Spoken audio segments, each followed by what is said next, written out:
welcome to the last class. The semester is done.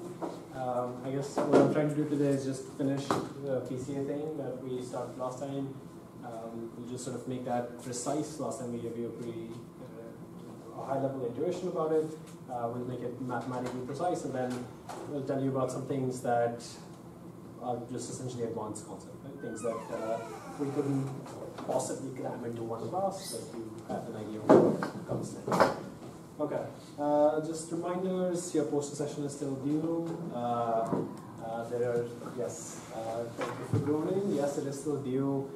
There are no late days. I don't think I've heard from Brandon that people have printed posters yet, which means that I'm assuming you have other access to other printers.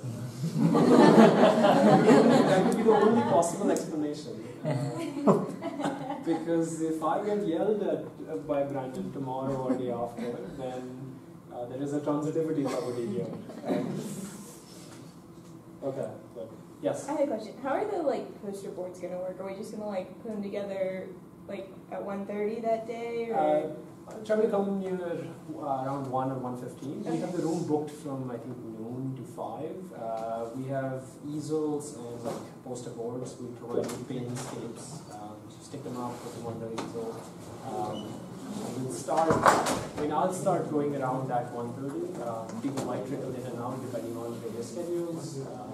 If you can come in and get started settled around 1:30. Just a quick if you have videos or things that you'd like to show, feel free to bring your laptops along, put it on a loop, that's often useful. We will have tables pushed up against the wall, and some chairs as well, so you can put your laptop on there and you can have access to things like that. I know a couple of projects in this class, they have already requested that they'd like a big monitor, and so we've arranged tables and so they're going to present. Those sort of things always make it sort of an interactive experience of the main part. Yes? So do we have to be there all the time? Because I have a time conflict. That's fine. You don't have to be. It would be nice if some of your artists are there. So I'll try. If you have a time constraint, send an email to me and CC Chain. We have keeping track of these conflicts, and we'll sort of come up with an ordering, because we'll sort of go around and I'll have to visit every single thing. Can we leave a bit early after we met? Say that again. Can we leave earlier than 4 o'clock after we met? Sure. Yeah. If you have a conflict, that's fine.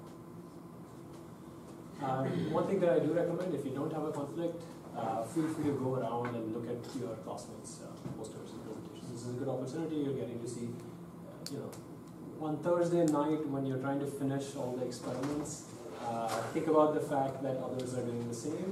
There's an exponential productivity. You would like to see what comes at the end of it from others as well.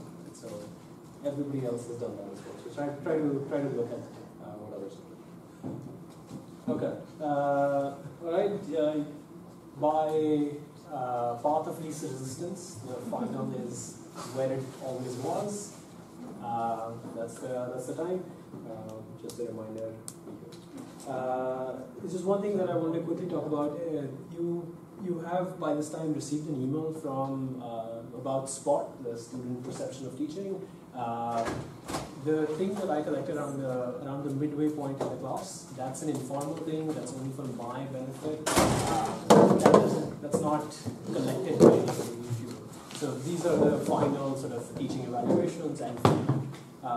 As I said around the midway point, your feedback is extremely important. There are things that we're constantly trying, there are things that we've introduced in this version of the class versus the last semester, and it's always important to hear from you what is working, what is not working, even about the room.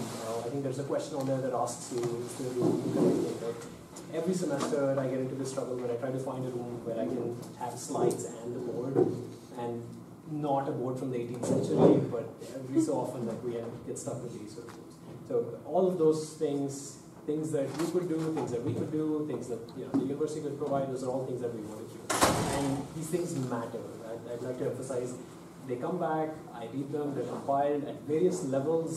I take these things extremely seriously, I know other people do as well, but it's important for me to hear what works and what doesn't so that we can make the changes. And that's not just for posterity, this may affect some of you in future as well, or if you're taking another one of my classes. Right? Those are things that you can change for the next semester. Those things. Okay? Alright, yes? Can we bring laptops for the final or? You can, just don't be connected to don't have a browser open or a main client open, and we'll have problems. Any other questions? Okay. All right. So we were talking about PCA. We had introduced this topic. We were talking about this high-level motivation that data may live in an extremely high-dimensional space, and although we're sort of running with a vision example because it's highly illustrative, this happens in a lot of other cases as well, where you have data that is living in a high-dimensional space because you just wanted to cover your bases, right? You want to measure every single possible thing, and later on we're going to figure out what is useful. Right? And so you may have some pretty high-dimensional data, but we'd like to do dimensionality reduction. So represented with the fewer dimensions. And notice we are studying dimensionality reduction in an unsupervised setting. So it is not task-specific dimensionality reduction. It is not feature selection, for example. Throw out features that improve performance. This is not that. This is sort of unsupervised in the sense it's for visualizations for discovering intrinsic this is the analog of clustering, except we are not breaking things into clusters, we are sort of searching for subspaces or manifold structures. So this is the continuous analog of the discrete cluster structure. Okay. The sort of illustrative demo that we showed you last time,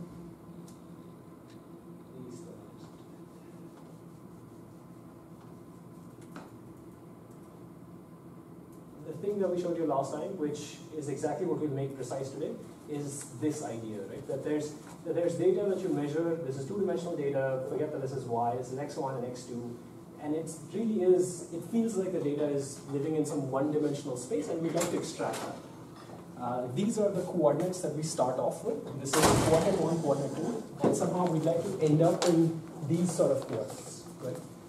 And first of all, so there's going to be a translation involved of the coordinates, and there's going to be a rotation involved with the coordinates. The translation is pretty simple. We can always center our data, right? That's what you do when you subtract the mean from a data set, right? So we can always do this. It's this rotation that is going to be slightly tricky, right?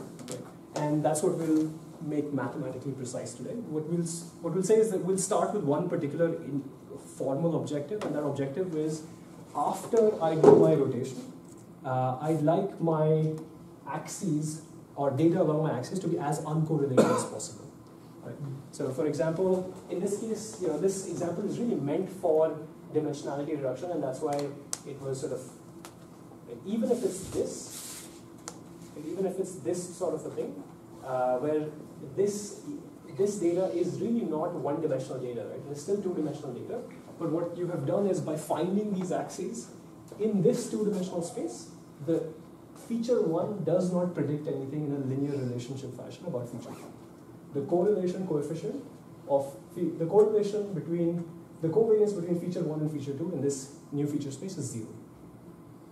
Right? Notice that you may still have varying degrees of spreads. So along this new dimensionality, the spread in the first dimension is larger than the spread in the second dimension, but this spread does not tell you anything about this spread. Does that make sense? That's the view we'll start with. That's KL transform. And then we'll say, after you've done this transformation, can we throw away some of the dimensions in this decoherent space? Does that make sense? Okay, so let's make that precise.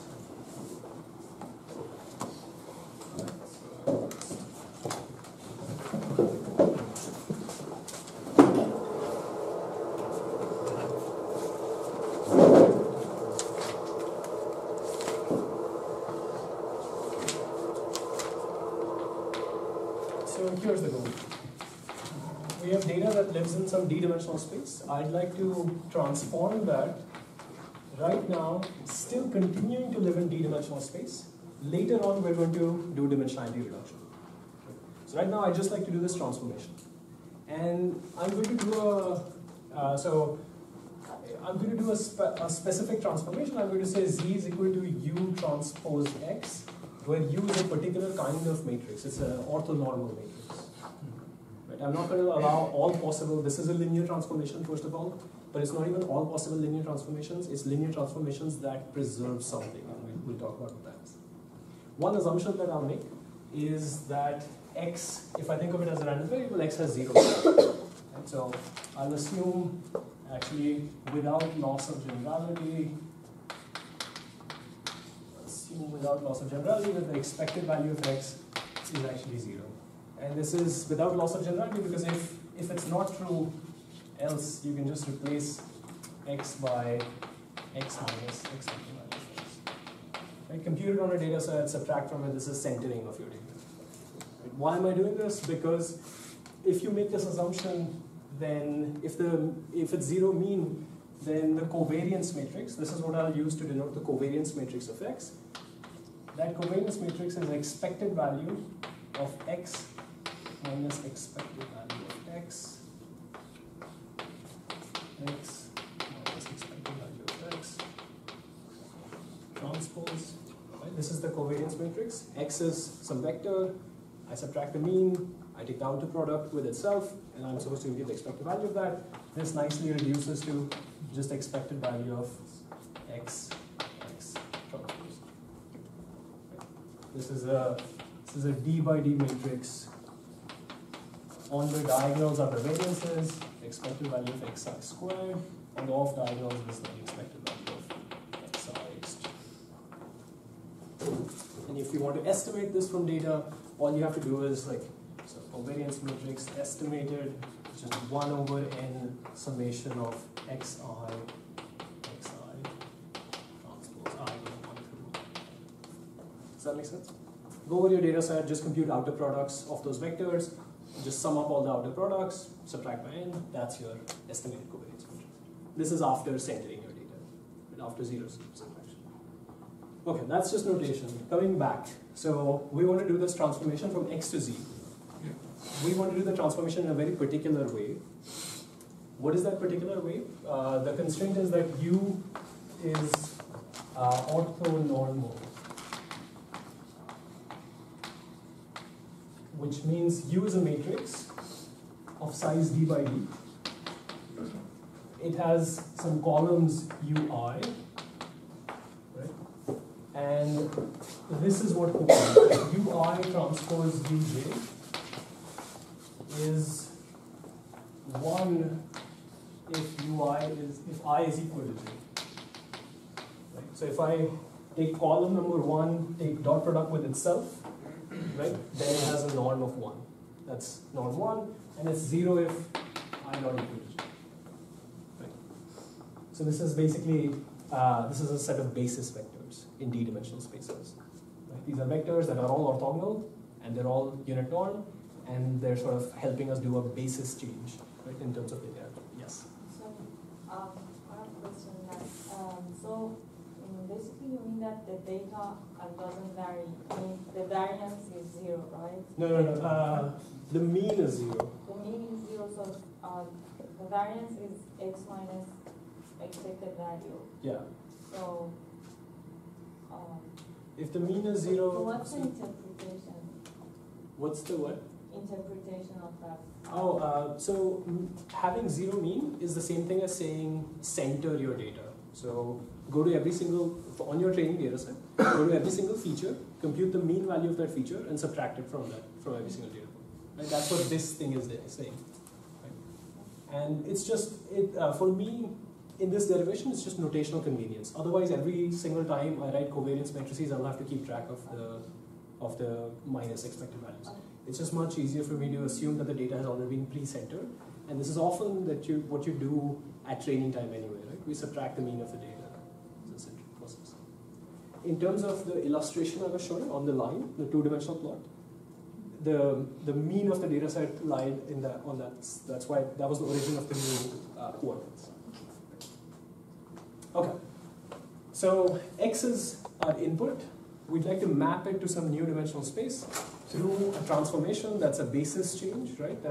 These are a bunch of new basis vectors. That matrix is orthonormal, and x we've assumed to be to have 0 v.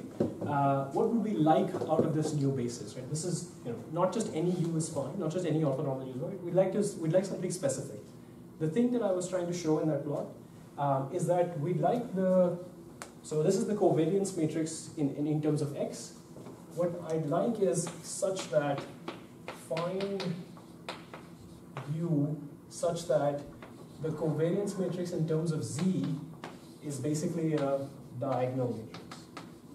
It's just some lambda 1 till lambda d, and there's zeros on the off diagonal. Does that make sense? So make a transformation to my data such that when I measure covariance in terms of this new coordinates, there is only variance, there is no covariance basically. Right? Feature 1 does not have any linear prediction about feature 2. Does that make sense? Okay, so this is my goal. I'd like to find this. Right? And what I'll do is I'll try to express this covariance matrix in terms of this covariance matrix in terms of x, and it'll pop out that the right thing to do is something to do with a linear algebra operation. Right? So far, I mean, this is all, these are classical results from linear algebra. This is just about basis change. Does that make sense? Yes? So, how are we assured that there exists such a transformation which can make covariance zero for all possible? Yeah.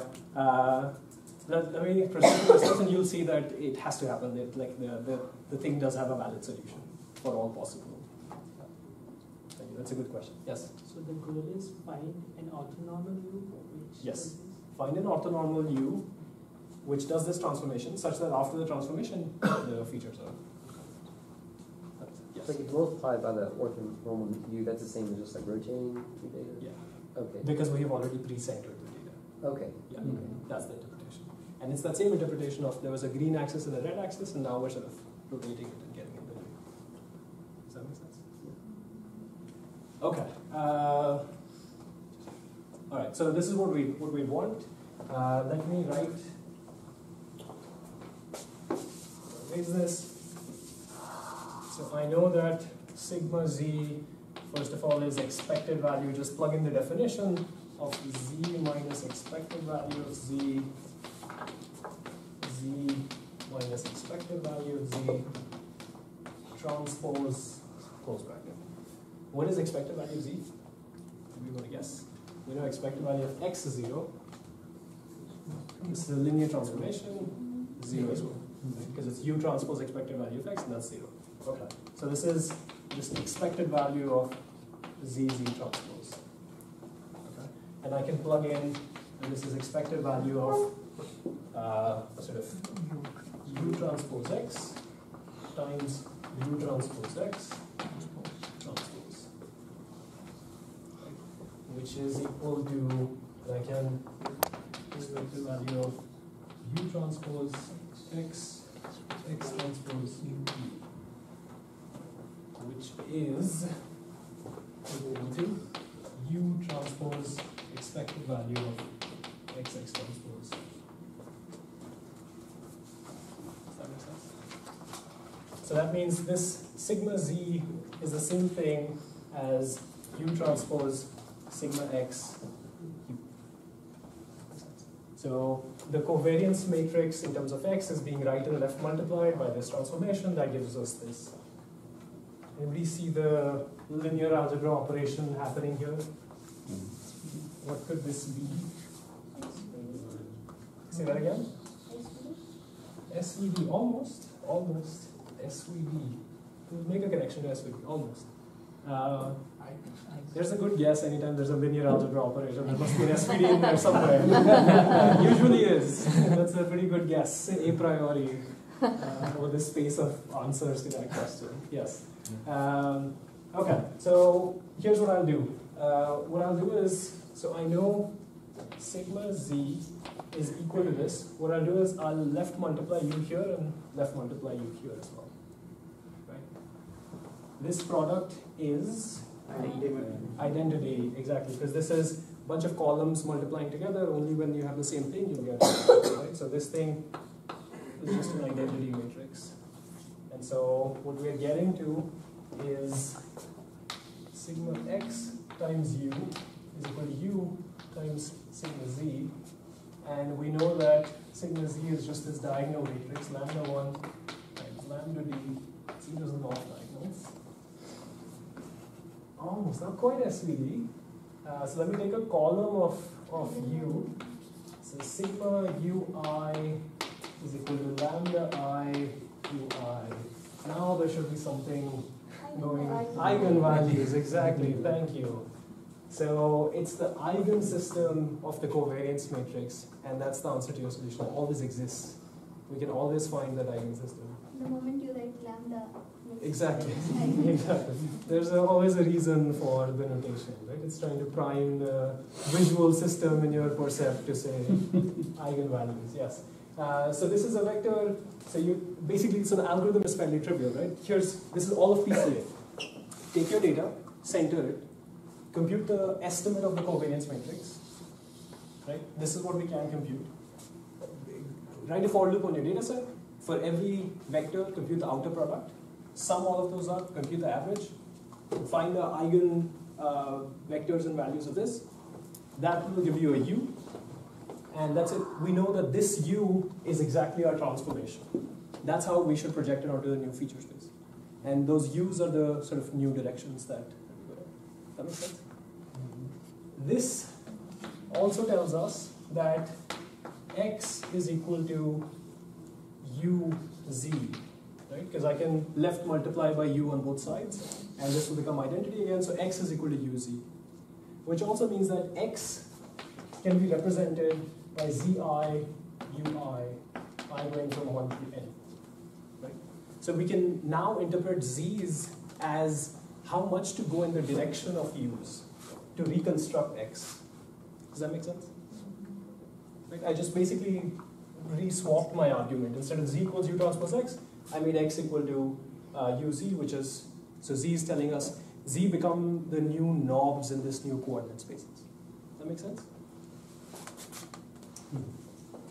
Okay, let's look at this visually.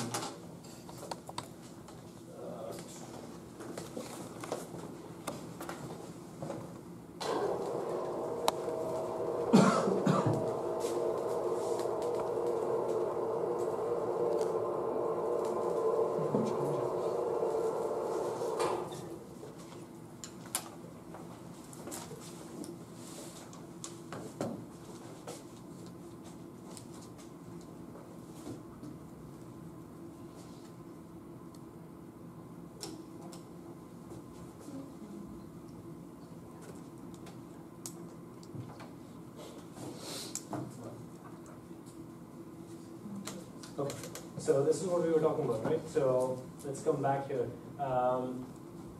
This is the derivation that we've done. This was your two-dimensional data. By centering, we made the origin of the new space as this center, the mean of this data set. The red direction and the green direction are basically the eigenvectors of the covariance matrix that was estimated with this data, right? And after projection, this is Z1, this is Z2, right? And they're telling you go that. So this point, for example, says go 5 or 3.4 in terms of Z1 and nearly negligibly negative in terms of Z2, and that will reconstruct you to this point. Does that make sense? Gives you a transformation between the two coordinate spaces. That makes sense? Okay. And this naturally then also tells you that there is a way to do dimensionality reduction. Right? After you have found nearly orthogonal new dimensions, you can drop one of the dimensions that have very little variance in that dimension. In fact, you were solving an eigensystem. It was giving you eigenvalues. The magnitude of this eigenvalue is telling you about the variance in that dimension. And so when the magnitude is small, you can drop those dimensions. Right? They're essentially sorted by those eigenvalues. And we also wrote that X was summation of Zi times Ui. So that's the amount of reconstruction error that happens. If you drop the lower variance eigenvalues, you don't pay a lot of cost because those Z's were nearly zero anyway. Does that make sense? Okay. So this is sort of, like I made the KL okay. So these are the three views that I've been telling you about. So we started with a decorrelation view of the data, That's what we did all the derivation for. There is also the max variance view of PCA, which is after projection onto a lower dimensional space, we want the variance in each of the coordinates to be as large as possible. And the synthesis or the min error reconstruction view is we want to project onto lower dimensional space, come back, and the error in our reconstruction should be small. All three of those lead to exactly the same solution. No matter which way you write the first optimization problem, it leads to an eigen system of the covariance matrix. Does that make sense? Okay. So let's see. Yeah. So here's the basic algorithm, right? Start by an n by d data matrix. So each row of this matrix is one data point with d features, n data points. Subtract the mean from each row. That's you centering the data. Compute the covariance matrix, and this is performing that summation, right? So the x transpose x, if all your data lives on rows, by doing x transpose x, you're summing up all the summations. This is doing this thing that I talked about. Right? And then just find eigenvectors and values of those. That's doing PCA. Does that make sense? And the principal components are the k top eigenvectors. So the eigenvectors with the highest eigenvalues. Okay, we showed this geometric intuition already. PCA. Here's an interesting way of thinking about it. So if this was two-dimensional data, in this plot it explicitly shows you if starting from this two-dimensional data, which is roughly one-dimensional, but it does actually have some variance in the second dimension. If you did actually try to reconstruct this, so the blue points are the original points, the red points are the points that you would reconstruct only from the first principal dimension. Right? So that's what the red reconstruction. So the difference, the sum of norms squared between those two would be the reconstruction term. And that's why the view is you start from a two-dimensional space, you go down to a one-dimensional space, and from that you can only therefore reconstruct on this one-dimensional line, and that's the best sort of reconstruction fit. Does that make sense? And hopefully, even though these examples are in 2D and 1D, we're sort of applying this to go from 7,000 dimensional spaces to something like 20 or 40 or things like that. All right, so the magical question, how do we choose K? There's always a K. Right? There's typically cross-validation is not the right answer here. The way to think about this is the sum of the eigenvalues are telling you about the variances. Usually people use some threshold like that. The sum of the eigenvalues up to captured by K divided by the total sum of the eigenvalues. If that's greater than some threshold, that's what you're choosing. This is the amount of reconstruction error I'm willing to make. Okay, so now finally to explain what do these figures mean that I've been showing. This is an experiment that was done. This is called Eigenfaces, work done back in the 90s. The idea was these are aligned photographs, and that's going to be an extremely crucial thing. These are aligned photographs, or coarsely, roughly aligned photographs of people. If they are 50 by 50 photographs, each photograph is 50 by 50, you string that up into a really long vector of 2,500 dimensions. You basically find the means and find the covariance. So you construct the entire 2,500 by 2,500 covariance matrix, and you look at the top principal eigenvectors, and this is what they look like. Visually, they seem quite meaningless. Like, what does this mean? So first of all, you have to imagine that this has not been centered. We have not subtracted the mean image from this, right? This is for illustration. These have zero mean, because the mean has been subtracted, and these are the eigenvectors. The thing you should remember is, by combining a few of these, you can reconstruct any particular image. Right? Those are the new basis vectors. Each person is some coordinate in this 1, 2, 3, 4, 5, 25 dimensional space. So we went down from a 2,500 dimensional space to just the coordinates in this 25 dimensional space. Does that make sense? Right? The basis has been changed. Here, there's a 2,500 dimensional space. The basis vector is the standard basis, right? There's 1 in one of the dimensions, zeros in everything else. Here, each one of these is a basis vectors. Does that make sense? These are the input, not the constructed. No, yeah, these are not being reconstructed. I'll show you the reconstructed. Oh, you have. Yeah. So here's the reconstructed, right? This, if you use, each image corresponds to adding 8 principal components. I forget if this starts with, this is the mean image. I don't remember. It's either the mean or it's the first 8, right? So let's pretend this is the mean image. You take all people and you just average those images. That would be this This means that you have basically gone down to a zero-dimensional space. Right? Everybody's the same point. Right? You add 8 eigenvectors, so now everybody only lives in an 8-dimensional space. You can add the first 8 of those directions in any weights that you'd like, and that's what reconstructs this person. And you add another 8 and another 8 and another 8. So how many?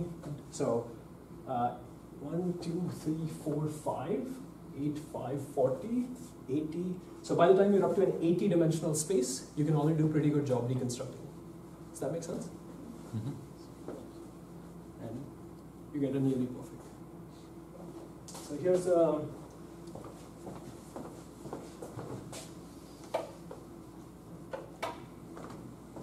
What's the first one? what? The first photo. The first photo is the mean face. So that's the, I think it's the mean or the first 8. I forget what the first one was. Let's look at this. This is also interesting.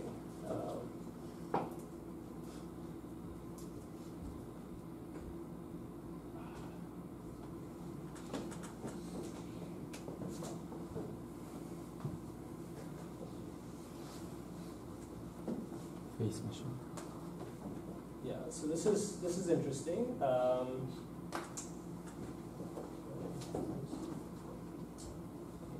Okay, so turn the mic down. This solution. Okay, so here is the mean face over this data set, right? Each one of these sliders is how much you want to go in that direction. This is the amount of Zi in that basis sense, right? Right now they're all 0. They're all sitting at 0, and therefore what you reconstruct is the 0. 0 in the new space, mean vector in the original space. Does that make sense? And what I can do is I can say, all right, I'm going to take the first direction, and I'm going to start walking in that direction. Oh no, not the first. This one's the first. Mm-hmm. So here's the first. I can go positive or I can go negative. Right? And what that does is, here's the masculine looking face, here's maybe the feminine looking face. Right? So the first, and that's just me giving it names, right? You don't know what a direction in a 2,500 dimensional space corresponds to semantically, but you can sort of take steps along this dimension. This seems to be gender. This seems to be some combination of gender and lighting, right? This one seems to be something else, like maybe a fuller face or a thinner face. This one seems to be sort of which way viewpoint, right? Which way they seem to be looking. This one seemed to be, I don't know, darker versus lighter. That's something similar. Happy or not? This one seems to be just about lighting, right? Whether the lighting from the top or the left or So all of these things are uncorrelated things. yes. So now all these directions are uncorrelated, right? So you can actually ask for, I want a feminine looking face looking left. No, where did I go? Last one. Yeah, looking right with the lighting coming from here, right? So you can start reconstructing faces in each one of these. And of course, you can sort of start sampling, right? So I can say, here's a random face, right? So I can just sort of start picking various coordinates and I can start sampling faces from it. It's not a great, so it's not very photorealistic, but it's sort of giving you an idea of what are these things. That makes sense. And you don't want to, like, for example, here's a fully random thing and it'll start creating things that just don't look very realistic. At this point, like, you've gone extremes in some coordinates and like, who knows where you are in terms of the features. Oh, scary. What? This one's scary. Average face. Okay. So that was that. That was it.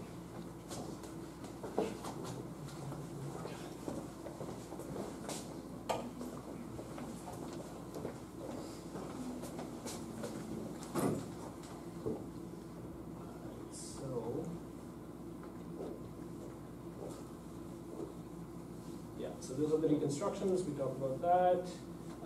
Yeah, so I actually have more videos. Except where are those?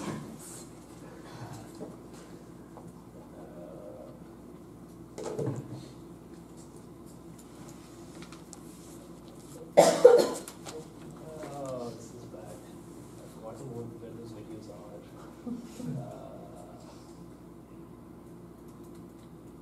The first folder. No, it's not there.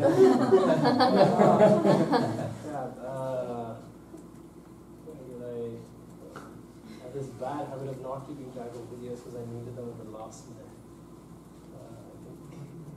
I don't think I've.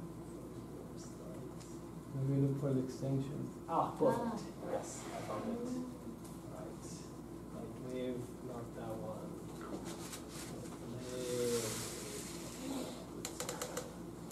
We present light waving, estimating light positions on photographs alone. We present light waving. Okay, so thank you. Okay. So this was a work that was presented in SIGGRAPH, so it's nice and graphicsy, but at the heart of it, it's just I want to say a trivial but simple application of machine learning, right? So here's the task. You have a scene. This person walks around, changes. So here's the camera. Here's the light source. Here's the object, right? So you wave that light source around, and you keep taking pictures. And this person just walks around and does that. And then what happens? And he does that for a bigger object as well. Sure. These are SIGGRAPH people, right? Okay. Here's the machine learning part. Here's the really cool thing. Here are the kinds of images that you're capturing, right? This is your data. Each snapshot, notice, is X, right? This is some really large dimensional space. And notice that crucially, they moved the light source around and not the object. Why? Because they were trying to make sure that correspondence is not broken. Every pixel is still that same pixel. It's the same object, right? And that's extremely important. Now you know that there is every coordinate 10,001 means the same thing in every data point. Right? So that alignment is preserved. And then what you do is you find go ahead, compute the means and the covariance matrices, find the basis vectors, and let's see. Here's what the three sort of dimensions look like. Right? It sort of nicely represents this three-dimensional space. This is a point here is that reconstruction. These are the three-dimensional coordinates that we found. Right? And they'll sort of rotate this around, do all the graphicsy stuff, but come on, this is just a simple sort of application of dimensionality reduction. Right? And it is like you can actually project this on a sphere, and so you can recover what was the motion made from the object. Does that make sense?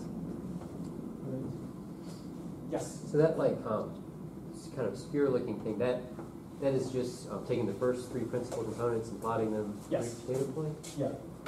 So I should be precise. This algorithm is not actually fully PCA. It's a slight variant, but that doesn't really matter. It's still a eigensystem, just not of the covariance matrix. But to answer your question, yes, those are the first three coordinates, and that's the Z1, Z2, Z3. So it's almost like that's all you had to do really, just to get the actual. You didn't have to know where the light was actually. Exactly. So even now, they don't have absolute coordinates, right? These are some Z1, Z2, Z3 space. You don't know what this means, but relative to the different data points, you can tell that there was some spherical structure, right? And this was the sequence of the input data. Does that make sense? Yeah. Let me show you some more.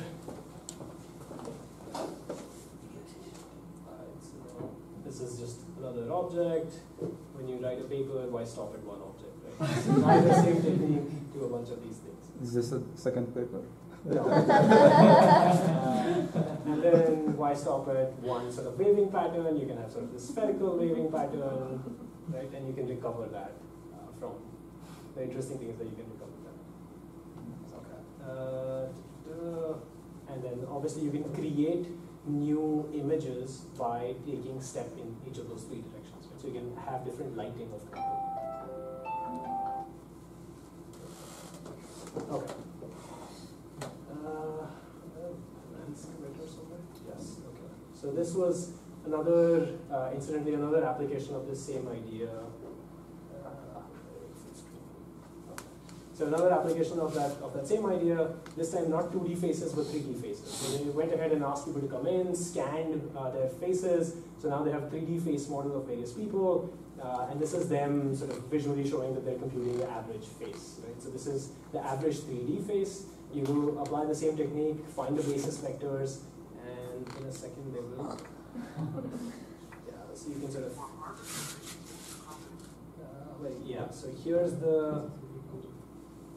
the average face, and from the average, what you can do is, let me remove my mouse. Okay, so here's the average face, and you can, instead of using the basis vectors, you can choose a vector that's pointing in the direction of one person, right? So you can move smoothly from the average face to the original face, and then you can continue moving in that direction, which is what they call caricature, right? How do I make you look more like you and less like the average? So this is the slider, this is the original face, and then you continue going in that direction, so that person essentially becomes like a caricature of stuff. And all the features are accentuated, so whatever was the direction separating you from from pointing you away from the mean, then you can obviously compute these male direction, female direction, and in this case, these are created in somewhat partially supervised way, right? Because you are creating a data set, annotating with these are the males, these are the females, and therefore the difference in the average ones give you a direction from male to female. Bony versus fleshy. Now you can create like a fleshy face, bony face, bony, things like that. And they have this nice thing that in 2D images, if we can initialize a face model, after that initialization, we can sort of snap and change. Okay. So all sorts of cute graphicsy stuff, but at the heart of it, just a machine learning problem. Okay.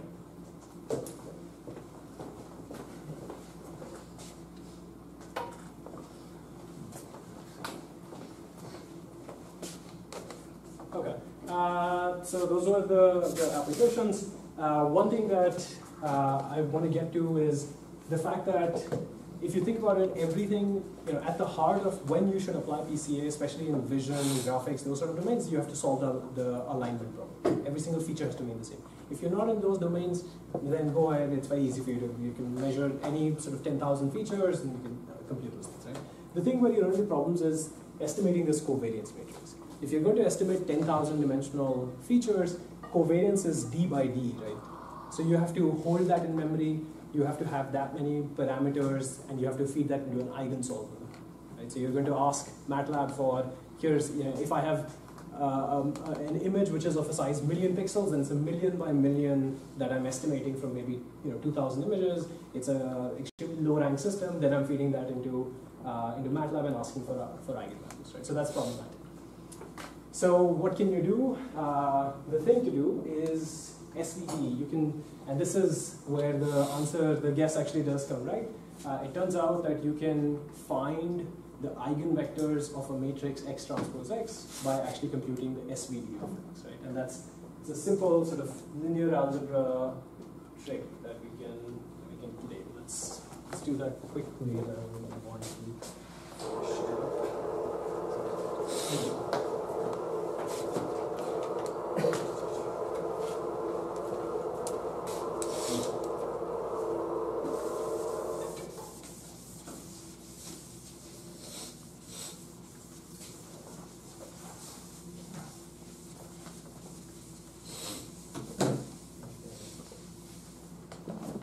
So remember, X now is your data matrix. It has all your features on the rows, right? Xn.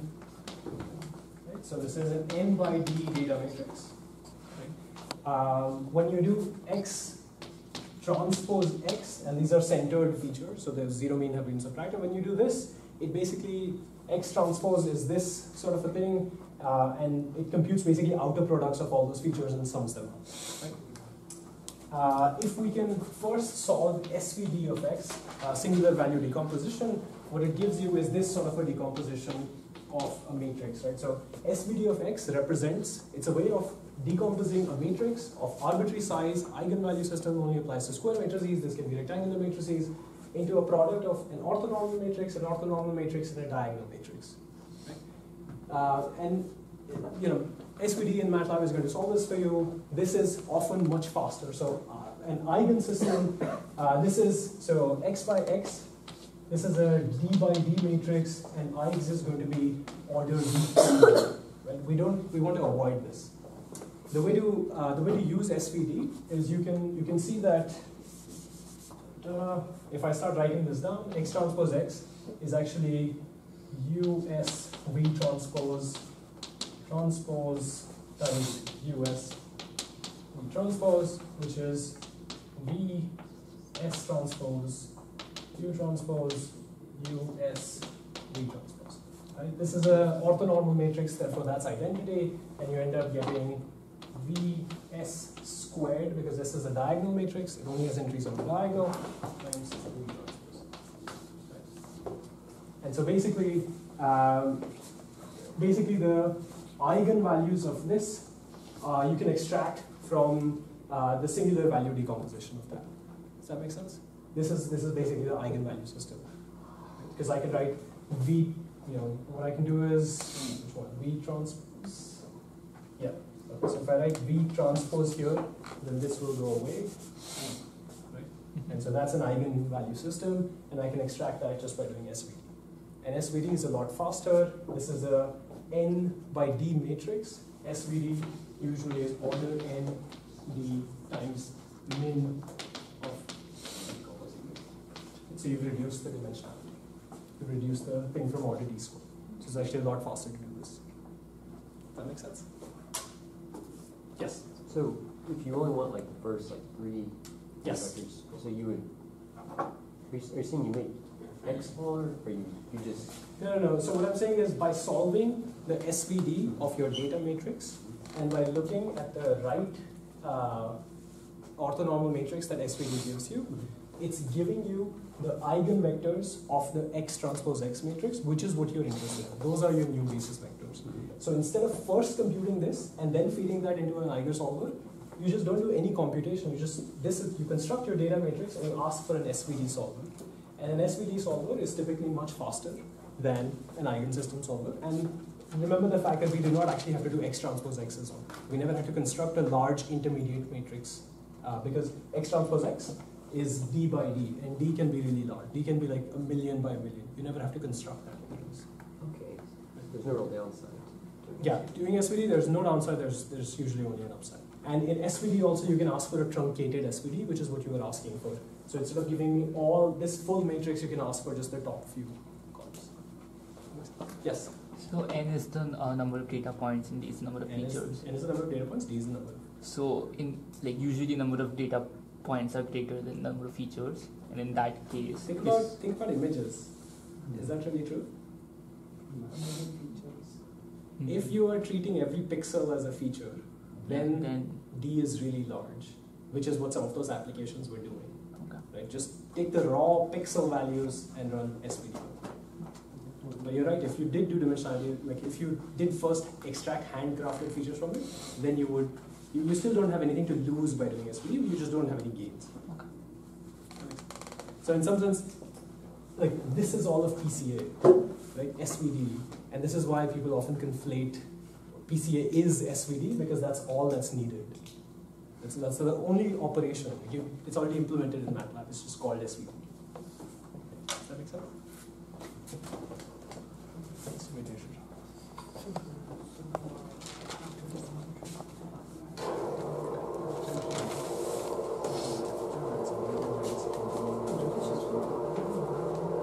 Yes. Can you just subtract off the mean first before you do? Yes, you have to subtract. Yes, you have to subtract off the mean first and then do SVD. Oh, so there's one more line of code that you have to write before that. Great catch. Okay. Yeah, so that's right. That's the algorithm. Start by an n by d data matrix, center it, so subtract the mean, and then call SVD, ask for the top k singular values, and basically the singular vectors with the highest singular values, the columns of V, those are your principal. It's extremely easy to do. Okay, so let's wrap up PCA. There are a few problems with PCA. The number one problem is that PCA captures linear dependence only. And it should have been clear in some of the examples that we're showing that we somehow seem to be measuring only linear dependence. So every time sorry, can you guys? So every time I've been drawing these sort of figures, right? And I've run PCA and it nicely finds me this thing. But I can also say, what about this shaped curve? Right? There is clearly a dependence between x1 and x2. It's just a highly non-linear dependence. If I run PCA, it will give me some nonsensical direction that doesn't really mean anything in this case. Right? So this is the difference. The reason why this arises is because if you think about PCA and what it wrote down, it was essentially about covariance matrices. Right? And covariance only captures linear dependence. So if you take the covariance between one-dimensional random variables and then divide the variance of the two, that's the correlation coefficient. If you think, and this is perfect correlation, right? So from one feature, you can perfectly predict the value of the other in a linear fashion. This is the correlation coefficient is going down all the way. At 0, it's essentially uncorrelated. At negative, it's like inverse dependence in terms of linear. However, if you look at some of these plots, you realize these are also 0 correlation coefficients, right? But it's clear that there is clearly some dependence between x1 and x2. It just happens to be the fact that when I pick x1, there's a plus x2 and a minus x2 with those same coordinates, and that dependence essentially cancels. Does that make sense? So PCA can only capture the sense of linear dependence. Kernel-X PCA. Exactly. PCA. So if you can map this first to a high-dimensional space, and then do linear dependence in that, you can capture non-linear dependence PCA. Right? So there's Kernel-X PCA. It looks kind of like, instead of covariance matrices in X, you have to compute covariance matrices in phi of X. And then if you don't want to do explicit mapping to phi, you have to express that operation as a kernel operation. And it's doable. You guys have done that for SVM, the same idea. Okay. Here's another problem with PCA, which is that it's an unsupervised method, which is sort of what we knew all along. But if you apply it as a pre-processing technique to your data, here's what can go wrong. Here are two classes. This is class 1, this is class 2. If you apply PCA, the direction of maximum variance it finds is this direction. Right? So it finds this vector, projects everything onto that vector, and now suddenly in that one-dimensional space, here's what that data looks like. So even though your classes were somewhat separable in the original space, they are now no longer separable in that one-dimensional space. This is the classical example that is shown about PCA doing the wrong thing. Right? If you just have elongated dimensions in both classes, then that's the dimension that PCA likes. It has the larger variance, but that's not the discriminative dimension. The discriminative dimension has lesser variance. Right? So if you really want to do sort of supervised dimensionality reduction, there's a technique called linear discriminant analysis that we won't get into, but what it does is it tries to find this is one direction of projection, this is another direction of projection, and it looks at what happens to the points after I project them. And this is one direction, everything is projected. This is another direction, everything is projected. What you look for are directions of projection which separate the means while minimizing the variances after projection. So you have that sort of an objective, mean 1 minus mean 2 squared divided by variance 1 plus variance 2. We want something that keeps these mean things far apart, but variance is small. So this is a supervised dimensionality reduction. If you have access to labels, this is what you should be using as a drive. That makes sense? Okay, and we won't get into details of like how that objective function is optimized and what that means. All right, so this is, at this point, we're done with PCA and dimensionality reduction. We'd like you to understand various things about, I didn't actually write down the math for maximizing reconstruction view and min variance view, but it's in the notes, you can read it. It's actually not that difficult. I like the KL transform view, it's just much more elegant. It also just nicely extends to continuous variables, and you can write down integrals, and it's the same thing. Like you sort of write down a long sequence or an infinite sequence, then it's still sort of, you have to look at these two-dimensional vectors and those are being the same. Okay. We want you to understand the relationships to covariance matrices and eigenvectors and how to use SVD. Okay, so I'm glad I have like 15 minutes or 20 minutes left for the remainder. Okay, so this is the part that I like about the semester. Because not to say that I dislike the other parts, but at the end of a long semester, it often makes sense to sort of look back. This is a slide that I showed in lecture 1. We are now done with all of that, right? So we told you, we'll tell you about loss functions, MLE, map, Bayesian estimation, bias variance, like all sorts of methods, nearest neighbor, naive-based, logistic regression, neural network, support vector machines, decision trees, ensembles, and unsupervised stuff. Right? So all of that, and along the way, we've told you about various applications to vision and NLP. Anybody feeling impressed yet? Nervous, yes. Nervous? Oh, I see. There's the final still to come. Okay. The reason why I like flashing this at the end of the thing is that there's a whole host of things that we've had to go through over the semester.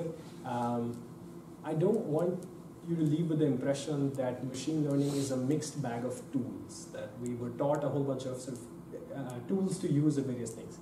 What we've tried to do is sort of break this down and given you a holistic idea of, there's supervised learning, unsupervised learning, here are the key basics and tools that show up in both of these techniques, and there's a glue that holds a lot of this together, which is this idea of learning from data and making decisions, right? And sort of writing down probability models and estimation and parameters and all of those things. If you think about this, nearly everything you have implemented, right? So nearest neighbor was homework 1, you guys implemented naive-based logistic regression in homework 2, SVMs you implemented yourself. Kind of implemented boosting. And come on, PCA, that's like 2 lines of MATLAB code, right? So we can count that in as well. So what we're hoping that you'd leave with is this idea that you would understand what's under the hood of a lot of these things. Right? It's very easy to, if all of this is sort of unarranged in a scattered array, you kind of like, there are 10,000 things that I can try and I have code for all of them, but I don't know what any of this means. Right? So we're trying to make sure you sort of understand this idea that there's a mapping, there's some different kinds of problems, there's a statistical estimation problem, there's optimization error and all those things. So that's sort of the thing that we told you it's going to be fun and hard work. I guaranteed the hard work part. The fun part I'm hoping came about. Here's a look forward. Here's stuff that we couldn't teach you and stuff that's not on the exam, right? So you can relax and just sit back and see where we're going. If you're looking forward, there's a few different classes that are coming up. In fall, there's a deep learning for perception class that I'm teaching. Davy's teaching computer vision. Then Bert's teaching, Bert Wang is in CS is teaching the probabilistic graphical models class in spring. And then Davy's teaching the advanced computer vision class. Right? So that's a roadmap ahead if you're interested in some of these classes. So now let me tell you a couple. What?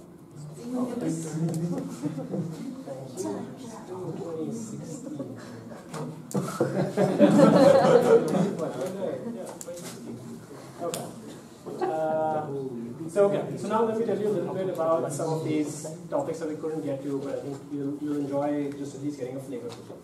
So here's a problem and part of my animation, but let's say you want to solve character recognition. Right? One way of doing it is you build a character classifier for every single character. Right? There's an A versus everything else classifier. There's an R versus everything else classifier. Right?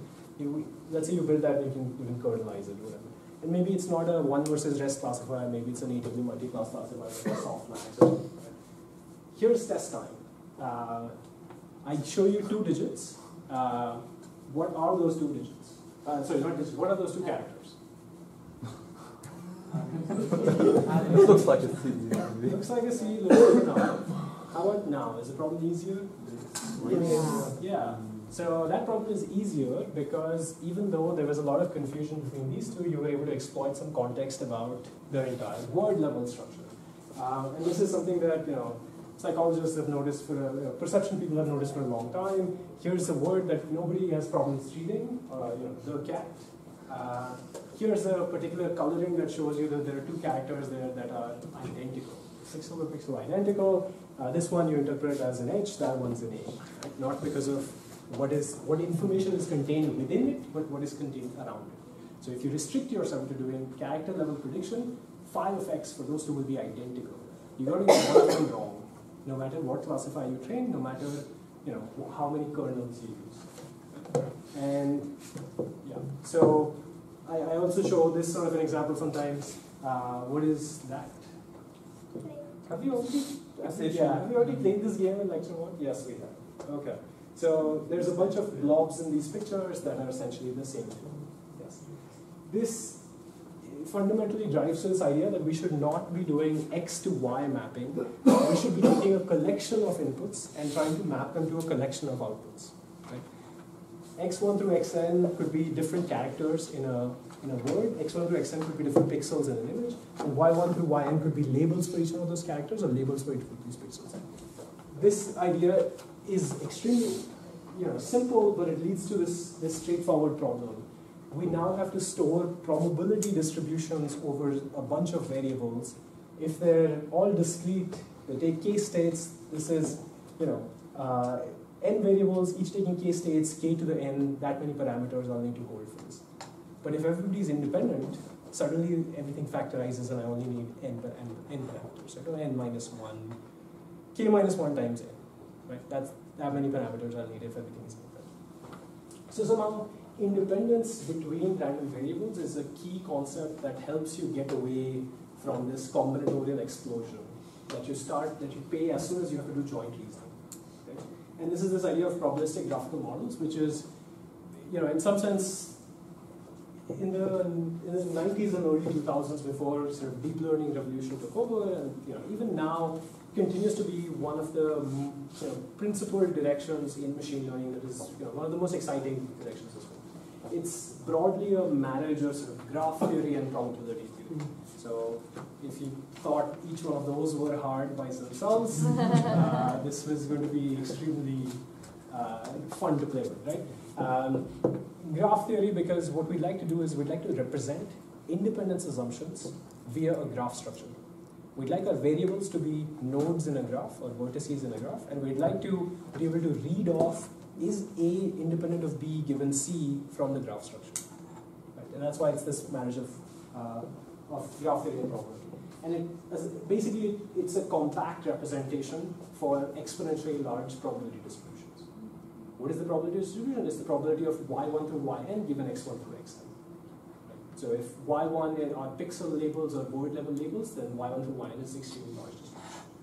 And it actually nicely generalizes a lot of things that you've already seen. In some sense, we have already taught you graphical models, we just didn't tell you that they were. You have seen some graphical. There are many different types of graphical models. There's sort of broadly undirected graphical models or directed graphical models, and many sort of subtypes of graphical models.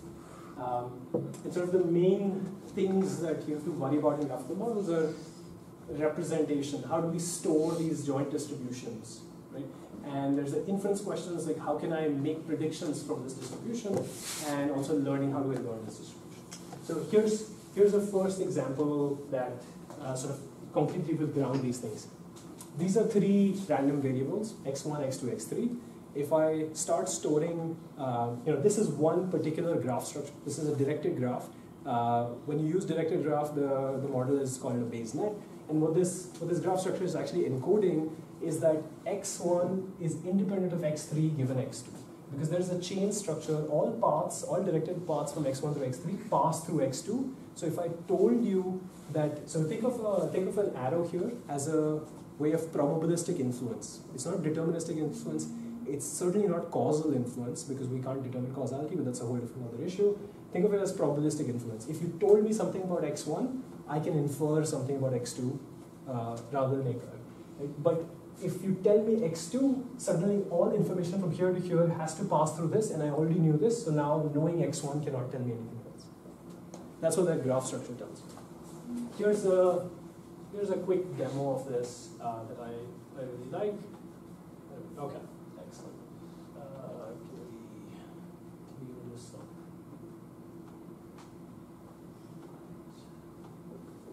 No, it doesn't. Okay, fine. So here is a particular Bayes net known as the car start Bayes net, right? So these are all variables that are part of a car.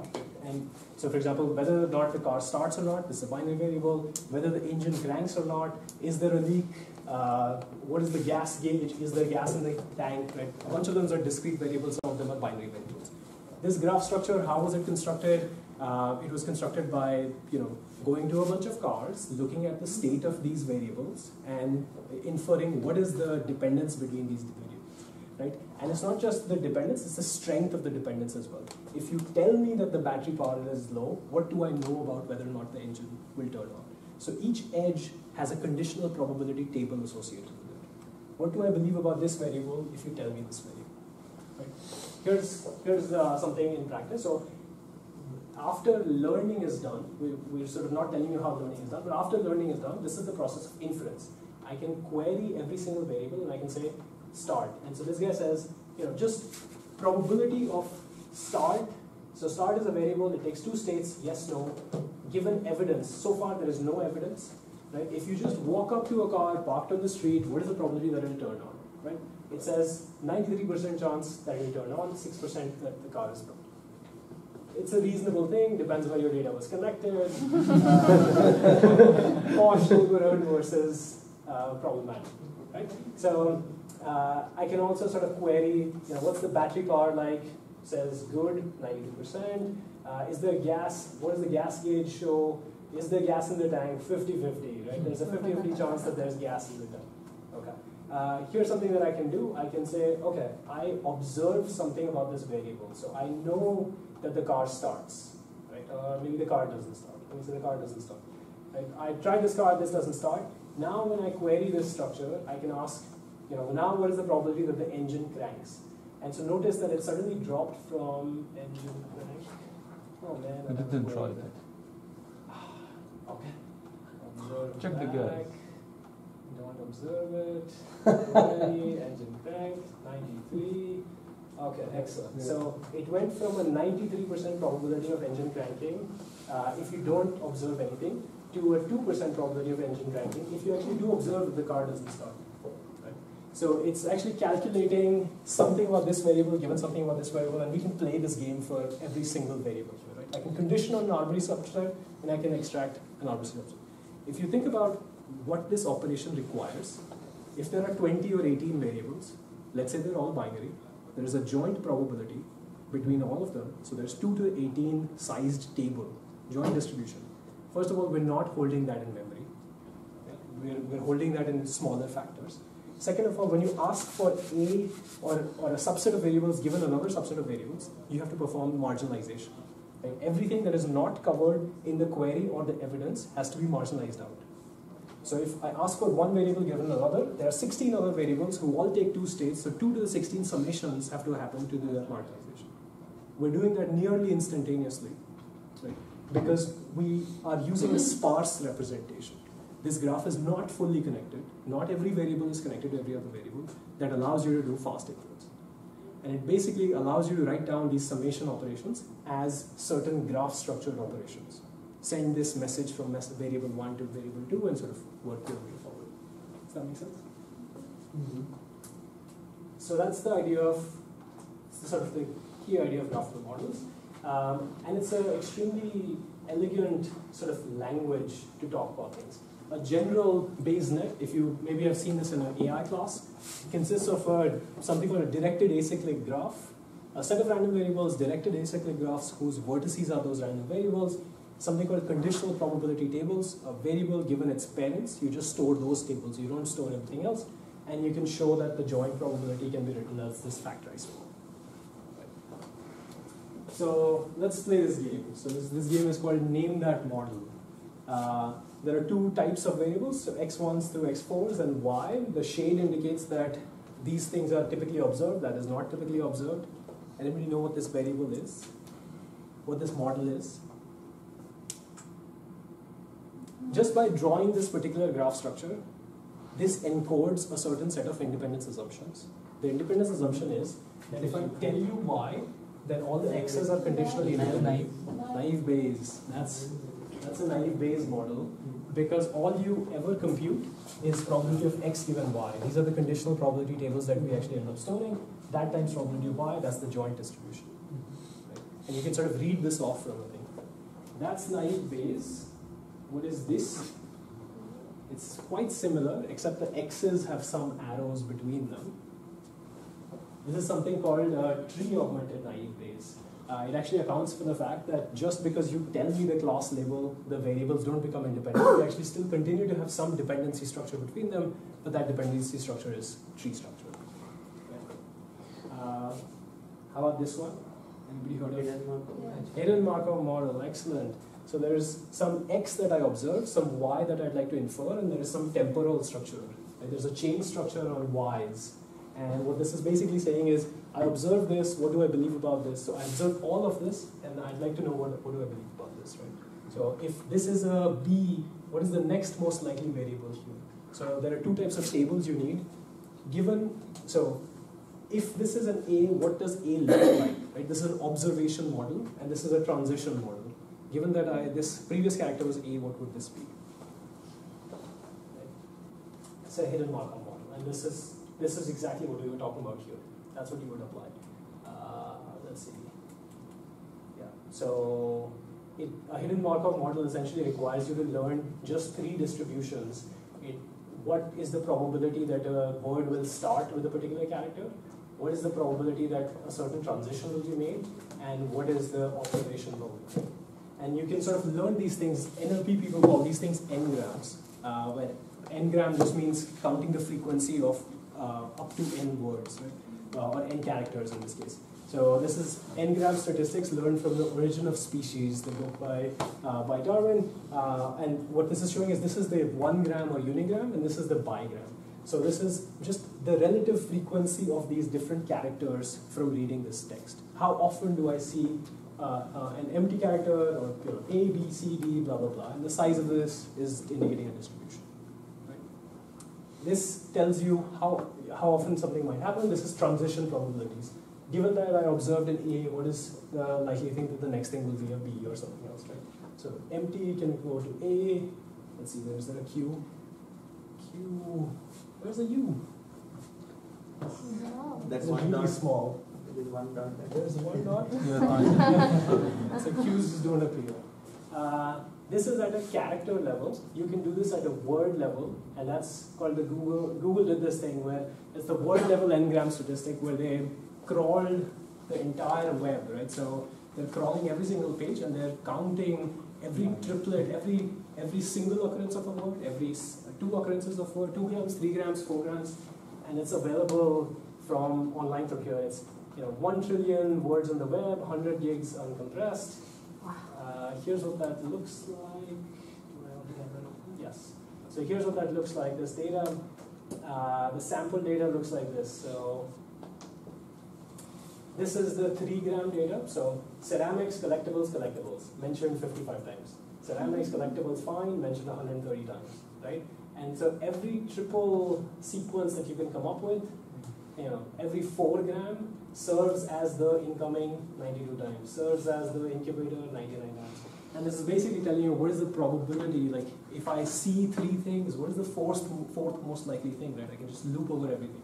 Gives you that distribution. Right? And let's see, we've done this for... And that's how they suggest the words. Maybe that's how they suggest autocomplete, yeah. There's a story that I told a few of you. When this class started, I was getting a bunch of requests for 4-SAT phones. My phone, I was replying it on my phone. It learned my response because after a while I realized that the autocompletes were just, it was word level predictions. So I would just empty email, the first word would be please. I would press please, see the instructor, the advisors in 340 Whitmore. It had just learned the whole thing. Every time I would get on this email, all I had to do was just like, please see advisors in 340 Whitmore, they are handling the 4-SAT form, we will make announcements on day 1. It had the whole thing memorized. And all I had to do was just like press that. Some of those cases, those replies would come. It's just keeping track of those n-gram statistics. Okay. So that's all about graphical models. I'll just take a minute more and tell you a couple of other settings. this is a setting called online learning. There's a couple of different learning settings that I want to expose you to. Online learning, everything that we've done in this class so far has been in a batch setting, right? Data comes in once, you see this batch of data, you do learning, and then I test your test time, and that's it. We sort of view this as, you train once and then you ship your product off. But in practice, that's not exactly what happens, right? You might see new streams of data coming in, that's sort of the online setting. So you may actually have a stream of data coming in. So you have to perform this operation on the fly. There's some weight vector, you need to perform an update to it by seeing one sample. Every time a sample comes in, your data needs to update. Right? So here the goal is, performance on unseen test data. Here the goal is actually, in a streaming setting, once a data passes by, you don't even store it. You can sort of say that, if I'm a service provider, I have so much data coming in, I can't store it. So the goal here becomes minimizing something called regret. Not the, it's aptly named. Regret is a formal word here. It means how well am I doing compared to hindsight. If I had stored all of this data and I kept track of the labels and I had learned on that batch, how well are these local updates doing with respect to the best thing that I could have done? And that's regret, and I like to minimize regret as a function of time t. So as I see infinite data, I'm no worse than if I had learned it a bunch. And there's this, you can apply this to something called never-ending learning. So there's this project out of CMU called never-ending language learning, where, let's see if we have this. Yeah, so this is called NEL. It's a never-ending language learning project where the system is constantly updating itself from new data coming in. It's actually trying to learn facts about the world. So it's trying to learn that Jerome Bettis is an athlete. So athlete is a particular concept that it recognized. Jerome Bettis is a concept that it discovered on the web. It's trying to learn these relationships. And these are all the last few things that it learns. Every so often it can ask for feedback. So for example, what it does is it posts it on Twitter. It says true or false.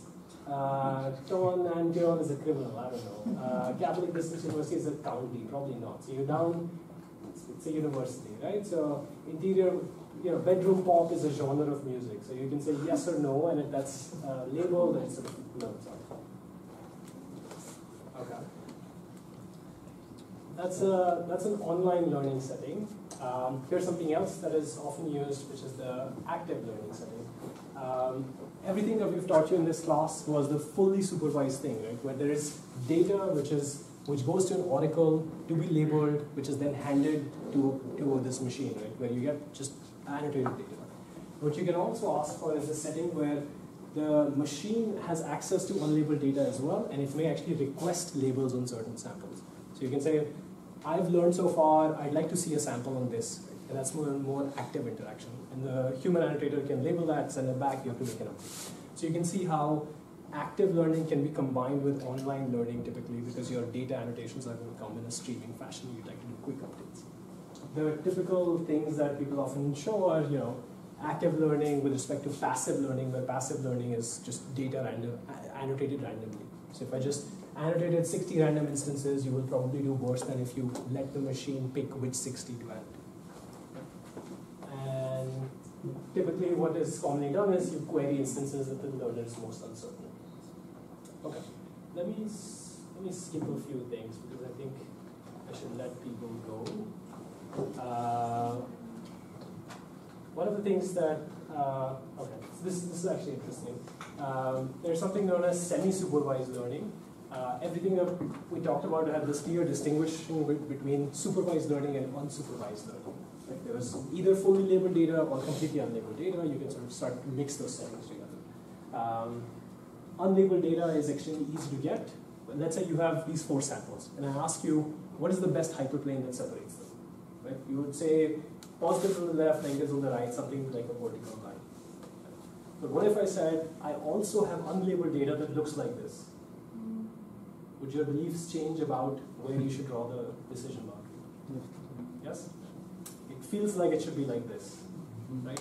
Why? Because the intuition that we're using in our head is somehow decision boundaries should pass through low density regions. Right? And density can be estimated just by unlabeled data.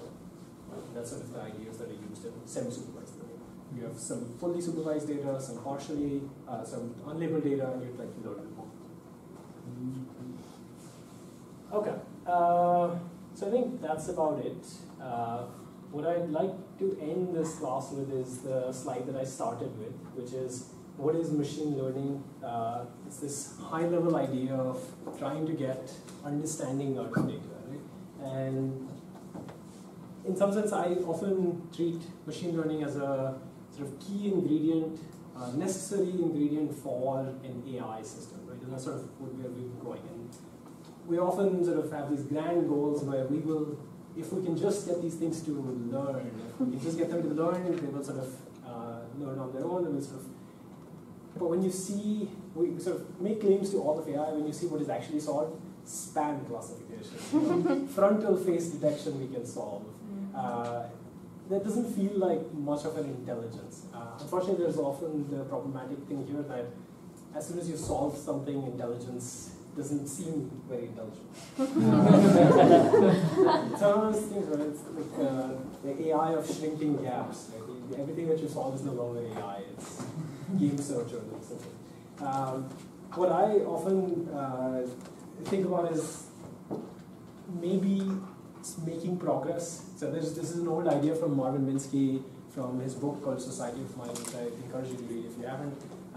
It's this idea that maybe the way human brain does it is that you actually solve a bunch of redundant or like easy, small, trivial problems, and if you solve enough of them, intelligence emerges from the synergy of all of these things, right? So maybe progress on a bunch of meaningless, well-defined tasks is somehow understanding or intelligence. And this is sort of my last thing. I really like this particular thought expressed here. It's actually a lot like what computer hardware. This was, if you remember, I showed you Watson years at the beginning of the class. This was the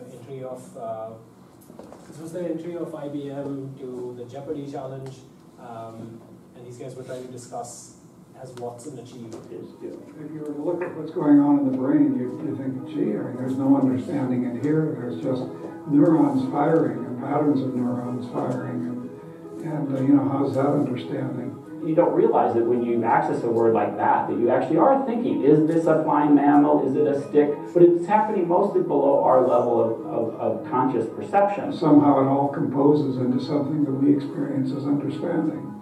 Maybe Watson has reached that point where you just say, instead of trying to describe it as, no, it associates this concept with this concept and that concept, and realize, eventually you just say, okay, it understands. Okay, so with that, thank you for this class and this great semester. I hope you